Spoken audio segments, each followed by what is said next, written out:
A South Florida man going under the knife, all to give a friend the gift of life.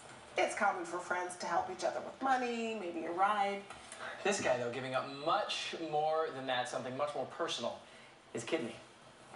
I'm probably the luckiest guy in the world that someone came forward and changed my life for the better.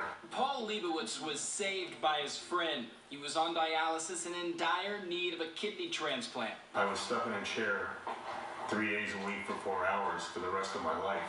Wow. And if Seth didn't come along when he did, I would still be sitting in that chair. Most friends share advice and tips, but Paul and Seth Ross share the same blood type and now a kidney.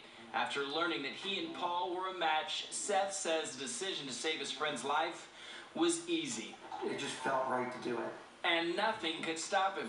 When you weigh the pros and the cons, it was worth it. I mean, I can't explain it. Just the fact that I was able to impact Paul's life, I felt that I really had to do it. Seth knows what it's like to be sick. As a child, he was diagnosed with Reye syndrome. And he says because people were there for him, he beat the odds and survived. Like 2.2% of the population lived through it.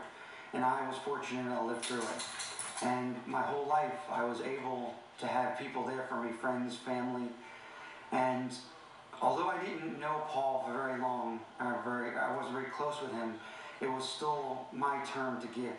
And now the two can sit at home and just enjoy being friends. 9 out of 10 times, I get the reaction, man, you're a better man than I am. I wish I had an explanation other than the fact that it felt right. It was what I needed to do. It's just amazing that he stepped up like this. All right, Paul says his new kidney will help him live at least an extra 10 to 15 years. You're watching South Florida's Night Team 7 Sports right after the break.